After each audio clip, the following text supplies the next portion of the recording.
Camaradas, amigas, amigos, companheiras, companheiros, sejam bem-vindos a mais um vídeo que vai ser, na verdade, uma série de vídeos sobre o poder popular, sobre o socialismo e sobre o comunismo.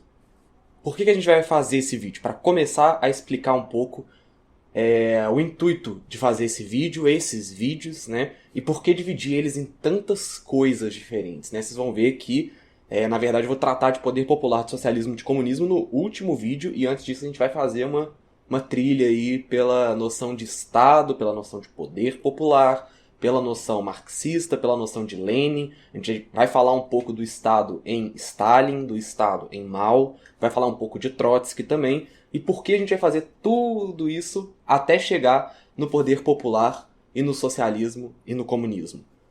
Porque primeiro é preciso a gente entender como se conceitualiza o Estado e como se conceitualiza as bases desse Estado burguês e as bases dos Estados que não são burgueses, que representam experiências de cunho socialista, que consolidam o poder popular, etc, etc, na história.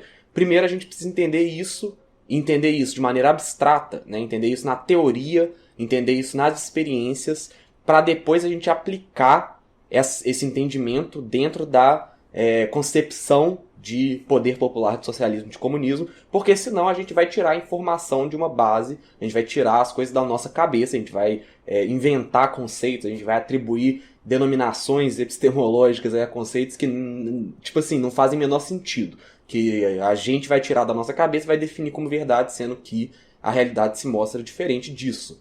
Para a gente ter uma noção concreta da realidade, para a gente ter uma noção acertada da realidade objetiva, primeiro é preciso que a gente entenda as bases na qual se estrutura essa realidade. E para isso, esse primeiro vídeo vai ser falando um pouco sobre a noção de Estado no marxismo-leninismo, ou seja, em Marx e Lenin. Outra coisa que é muito importante a gente falar, né? Por que é necessário fazer esse vídeo? A gente vê tanta desinformação hoje dentro da esquerda, dentro dos teóricos, dentro da inteligência, dentro da militância, né? A gente vê bastante o uso incorreto de termos e muitas vezes, mais do que incorretos, a gente vê usos oportunistas, né, desses termos, da terminologia, são utilizados para justificar algo, para, enfim, datar uma experiência como X ou Y, sendo que não tem nenhuma análise concreta da materialidade, não tem nenhuma análise concreta dos antagonismos de classe dentro dessa sociedade que essa pessoa fez previamente para definir esses conceitos. Então, isso é muito importante. E além disso, saindo um pouco do círculo da esquerda, falando em termos gerais, é importante a gente falar disso porque hoje a gente tem um monopólio de mídia, um monopólio de informação e principalmente um monopólio da circulação da informação controlado pela burguesia, controlado pela ditadura de classe e, portanto, sujeita a seus interesses. E consolidando um pouco mais o que eu acabei de falar sobre a questão da esquerda e tal, o segundo motivo é que o leque acionário e o leque teórico é tão grande da nossa história socialista, da história das revoluções, das experiências, das tentativas e da militância em geral de cunho socialista, ela é tão grande, tão vasta, tão diferente e mundial que a gente se perde. E ela é recente, né? Por mais do que a gente está falando aí de séculos atrás, né? A gente está falando de 2 séculos, né, atrás, onde se inicia de fato o pensamento marxiano, isso em tempo histórico é um tempo muito curto. Se a gente for pensar que o capitalismo, no tempo histórico que a gente entende, se consolida no século XVIII, mas existe desde o século XIII como prática concreta, então a gente está falando de um tempo muito maior para o capitalismo se consolidar e para entendermos o capitalismo do que o próprio socialismo e suas experiências. Então, isso obviamente vai gerar algumas contradições nas nossas análises, no nosso entendimento, né? E por isso é importante a gente estar discutindo esses termos, levando eles cada vez mais para frente no nosso entendimento, na nossa prática, na nossa possibilidade de ação, para a gente poder acertar, né? Para a gente não errar tanto, apesar de que a gente vai continuar errando porque a gente tem que errar para aprender. Mas se a gente pode errar menos, então é melhor que a gente erre menos do que errar mais. E é por isso que esse vídeo é tão importante. Então vamos falar um pouco sobre o Estado em Marx, né? A teoria marxiana ela é interessante porque o materialismo desenvolvido por ela, ele rompe radicalmente com a noção idealista, com esse idealismo acrítico positivista, igual Mesaros coloca no livro dele. Já já a gente vai indicar provavelmente outro vídeo Mesaros, mas já adiantando, né, que Mesaros coloca essa terminologia no livro dele, no Para Além do Capital. E Marx, na teoria marxiana materialista, ela rompe radicalmente com essa noção de positivismo acrítico da teoria hegeliana, né? Isso pode ser encontrado principalmente na crítica ao direito, né? Que Marx coloca ali no livro dele, A Crítica da Filosofia do Direito de Hegel, bases importantíssimas para entender como o positivismo acrítico, como esse positivismo ideal, né? Como essa formação ideal, essa abstração da realidade que se torna ideal na mente do sujeito, e então se torna realidade de acordo com a noção hegeliana, como que esse positivismo idealista, dentro das bases estruturais do Estado, ele não pode contemplar uma mudança de fato. Uma mudança de fato no que a gente entende por superestrutura, né? Não vai acontecer isso dentro do Estado, dentro da estrutura do sistema de capital, para fora desse sistema. Muito pelo contrário, né? De fora para dentro, né? A ação direta, a ação material de grupos, enfim, ações no geral que entram dentro dessa estruturação e a destroem, e constroem, portanto, outra em seu lugar. É assim que a teoria marxiana rompe, de fato, com a teoria hegeliana, e isso é muito importante. Então, o que isso quer dizer, né? Para Marx, camaradas, o Estado burguês é uma ferramenta de legitimação da ditadura classista da burguesia sobre o proletariado, o Estado burguês, né? O Estado é uma ferramenta de estruturas que é usada para legitimar e coagir uma ditadura de classe sobre outra classe. No caso do Estado burguês, da ditadura da burguesia sobre as classes trabalhadoras, sobre as classes exploradas, como agente principal, o proletariado. Para Hegel, isso é diferente, porque Hegel utiliza o conceito de Estado racional, né, esse idealismo positivista dentro da fenomenologia e outras obras dele. Ele utiliza esse conceito, né, do Estado racional, do Estado ideal, né, do sujeito ideal, etc., etc., para solucionar a problemática da estruturação legitimadora política, legal e coercitiva, né, do Estado. E ele não vê que a própria estruturação desse Estado, a própria estrutura, né, a superestrutura do Estado, ela realiza a legitimação dela própria e dessas estruturas. Ou seja, o que a gente tem aqui é uma problemática muito grande. Por quê? O Estado, a estrutura estatal, a estrutura política, a estrutura econômica, a estrutura coercitiva, né, da violência, etc., etc., a estrutura jurídica que entra nessa questão da coercitiva, né, essas estruturas, elas legitimam o Estado e o Estado legitima essas estruturas. Ou seja, continua sendo, portanto, né, igual a gente falou no vídeo do Rubin, uma relação de coisas entre coisas, né, sendo que não é de fato uma relação de coisas entre coisas, é uma relação que representa interesse de classe, né, mas está mistificada ali na relação das estruturas. E isso é a própria inversão do sujeito predicado que a gente fala muito aqui, né, essa questão do ser humano, né, do ser criar a coisa e a coisa legitimar a própria coisa, né, sob a visão do ser humano. Então o ser humano crê que essa coisa que se autolegitima, ela legitima também, portanto, os seres humanos, sendo que é o contrário, os seres humanos legitimam essa coisa. Isso é importante porque é um rompimento que Marx faz com Hegel, né, mostrando que essas estruturas elas não são eternas. Essas estruturas são facilmente substituíveis dentro da nossa lógica social, na nossa lógica ontológica, na nossa lógica de sociabilidade produtiva, organizativa, etc, etc. Mas vamos lá, vamos citar Marx. Na Crítica da Filosofia do Direito de Hegel, que é um livro impressionante, um livro que todo mundo devia ler. Ele é um pouco difícil, mas enfim, ele é um livro muito bom. Ele diz o seguinte, abre aspas para Marx. Na verdade, Hegel não faz senão dissolver a constituição política na abstrata ideia universal de organismo, embora, aparentemente e segundo sua própria opinião, ele tenha desenvolvido o determinado a partir da ideia universal. Ele transformou em produto, em um predicado da ideia, o que é seu sujeito. Ele não desenvolve seu pensamento a partir do objeto, mas desenvolve o objeto segundo um pensamento previamente concebido na esfera abstrata da lógica. Não se trata de desenvolver a ideia determinada da constituição política, mas de dar à constituição política uma relação com a ideia abstrata, de dispô-la como um membro de sua biografia da ideia. Uma clara mistificação. Bom, vamos um pouquinho mais para frente, vamos falar um pouco do Estado em Lenin, né? O que eu vou fazer aqui? O Estado em Lenin, ele está muito presente, esse conceito do Estado, e o resgate que Lenin faz, principalmente de Engels, que é maravilhoso nesse livro. Recomendo também todos os camaradas, as camaradas, lerem essa obra maravilhosa. Você sai de lá querendo botar fogo no trem, é bom mesmo o trem.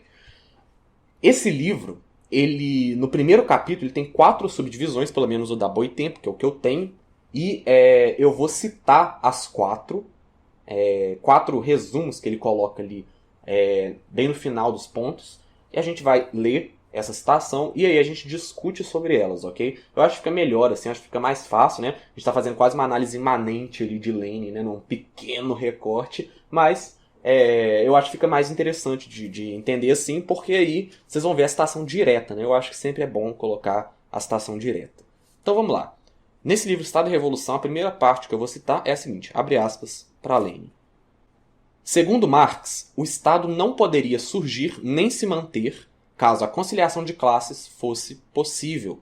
Para professores e publicistas pequeno-burgueses e filisteus, muitas vezes por meio de referências benevolentes a Marx, o Estado justamente concilia as classes. Segundo Marx, o Estado é um órgão de dominação de classe, um órgão de opressão de uma classe por outra. É a criação da ordem que legaliza e consolida essa opressão, moderando o conflito das classes. Por que isso é importante, camaradas? É importante a gente entender nessa passagem de Lenin, e eu já vou falar de antemão que eu concordo e assino embaixo com tudo que o Lenin está falando aqui. Então, assim, é importante a gente entender esse assunto, né, esse ponto específico sobre o Estado não ser um agente de conciliação, porque justamente o Estado não é uma universal gestão de poder. Né? Muito pelo contrário, o Estado é uma ferramenta para a manutenção do poder da classe dominante sobre a classe dominada, ou as classes dominadas. Né?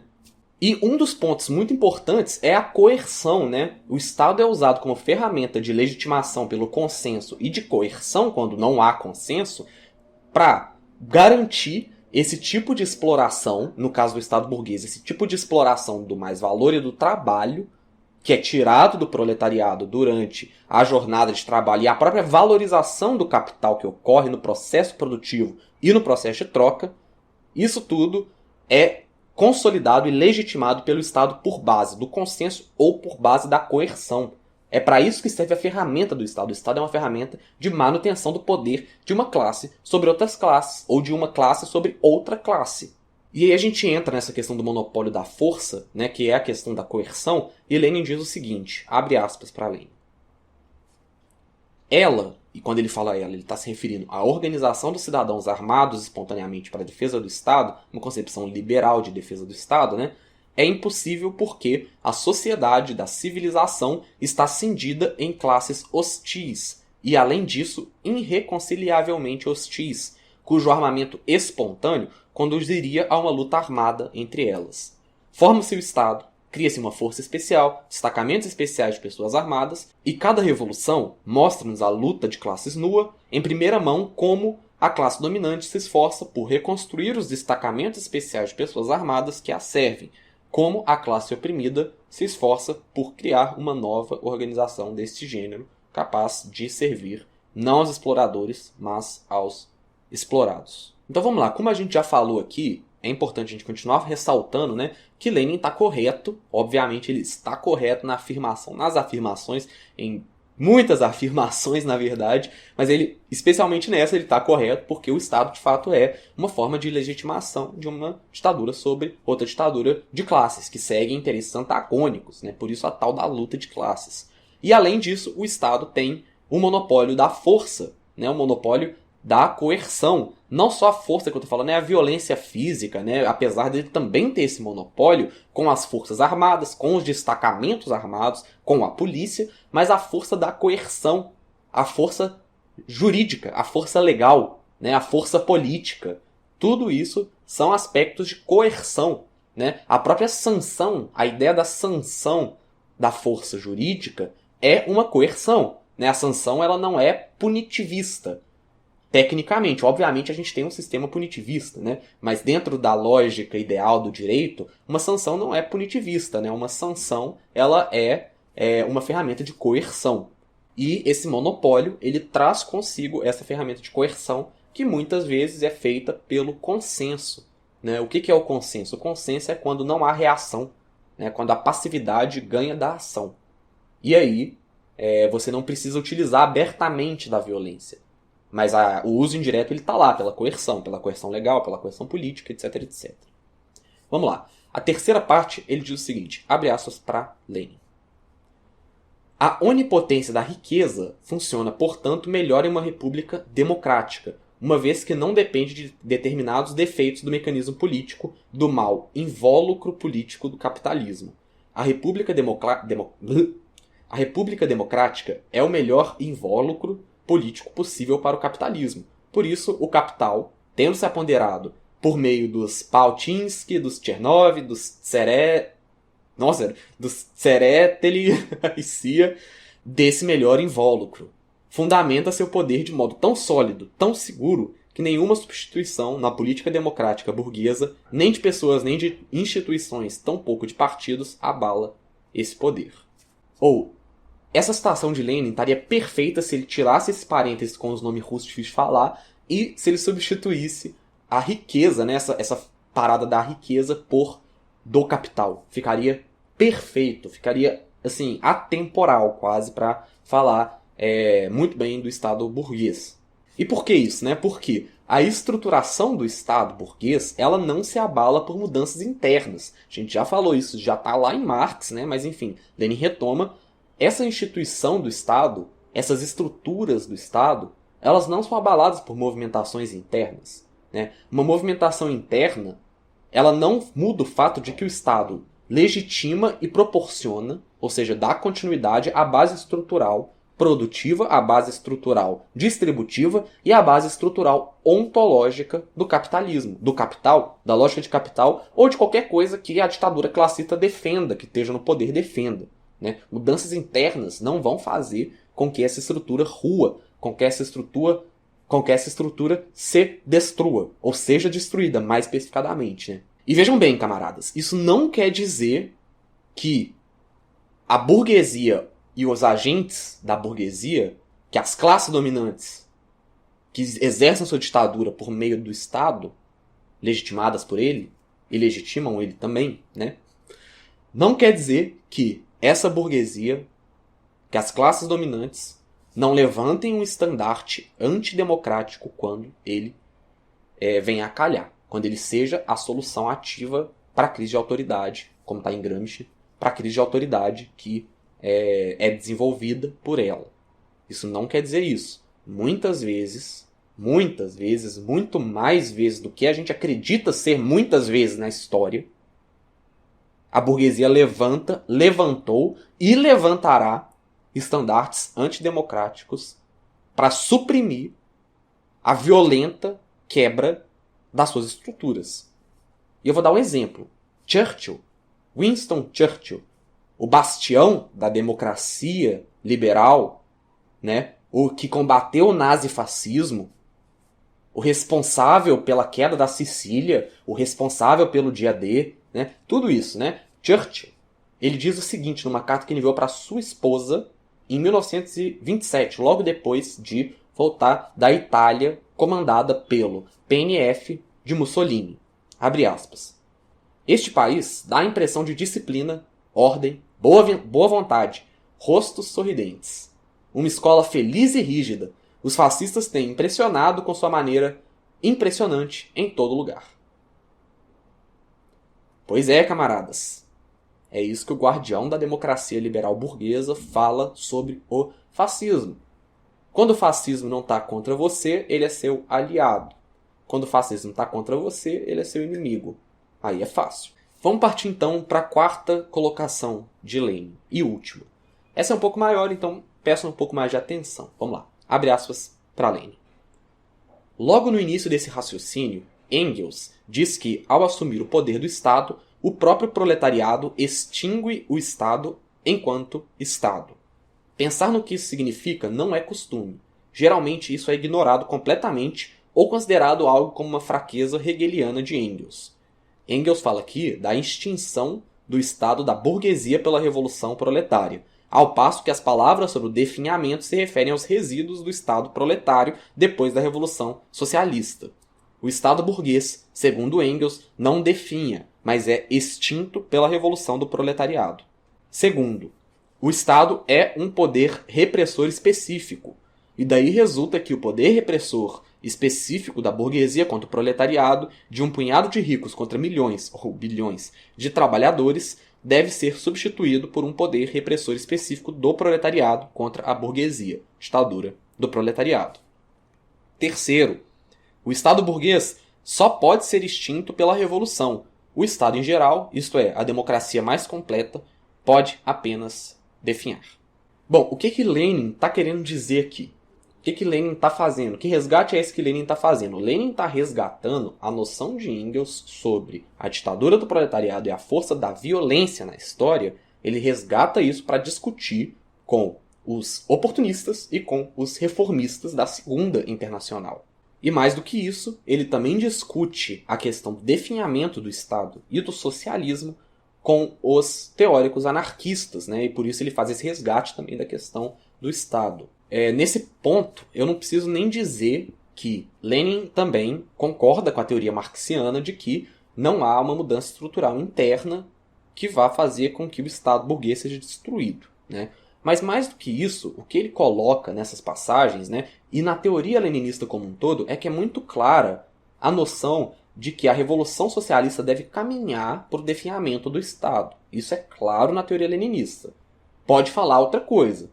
As pessoas podem afirmar outra coisa, podem falar qualquer outra coisa de Lenin. Mas não vai ser Lenin, não vai ser leninista. Isso está muito claro na teoria de Lenin. A Revolução Socialista caminha para o definhamento do Estado. Né? O Lenin tem uma mudança de percepção sobre como se dá isso quando a Revolução Alemã fracassa e Karl e Rosa são assassinados. Mas a teoria leninista, como base teórica, e até o desenvolvimento, até a morte de Lenin, continua defendendo que uma revolução socialista caminha para o definhamento do Estado. E mais do que isso, né, uma revolução socialista, ela não vem, ou seja, ela está ali, né, vamos colocar ela ali, num ponto. Ela caminha para o definhamento do Estado, mas desse ponto que chegou até ela, ela não vem de uma reforma interna. Ela não vem de um definhamento. Ela não vem de uma mudança estrutural das forças internas. Ela vem da revolução. Ela vem da destruição. Ela vem do aniquilamento das bases desse antigo Estado. Ou seja, a tarefa da revolução socialista é extinguir o Estado, né? Definhar o Estado. A tarefa que levou até a Revolução Socialista é a tarefa de destruir, e não definhar, destruir o Estado burguês. Esse ponto é importante para a gente compreender a noção de Estado em Lenin. Para finalizar, camaradas, o que é importante a gente ter em mente, muito em mente, quando a gente lê Lenin, quando a gente lê Marx, quando a gente lê Mészáros, quando a gente lê todo mundo, é muito importante a gente entender que em nenhum momento esse processo é tratado como mecânico ou como etapas. Né? É um processo dialético. É um processo de antagonismos de classes, de luta de classes, de avanços, de retrocessos, de ações e reações que vão resultar nesse processo inteiro, nessa totalidade. Isso não é mecânico, isso depende inteiramente das condições objetivas e da ação dessas condições, da ação que a classe vai realizar, que as classes vão realizar, e não é algo mecânico, nem algo natural de se acontecer, como se uma etapa fosse cumprida para outra acontecer, sabe? Não é bem assim. Não é bem assim. É verdade que o definhamento do Estado não vem diante de uma reforma. Isso é verdade. Né? Então, ou seja, você precisa passar por uma revolução para ter o definhamento do Estado. Isso é claro. Mas isso não é uma etapa. Não existe uma etapa ali no meio que a gente fala, aqui é o socialismo, pronto, e aqui define o Estado. Não. A gente está falando de movimento. A gente está falando de movimentações. A gente está falando de ações, reações e de ações objetivas também. É isso que a gente está falando. Isso é muito importante de entender. Não sei se deu para compreender muito bem, espero que tenha dado. Qualquer coisa, deixe nos comentários que a gente discute mais. E é isso, camaradas. De primeiro vídeo tá bom, né? Muito obrigado para quem assistiu. E é isso. Amanhã tem vídeo novo. Amanhã a gente vai falar um pouco sobre stalinismo, sobre maoísmo e sobre o Estado. Então é isso, até mais.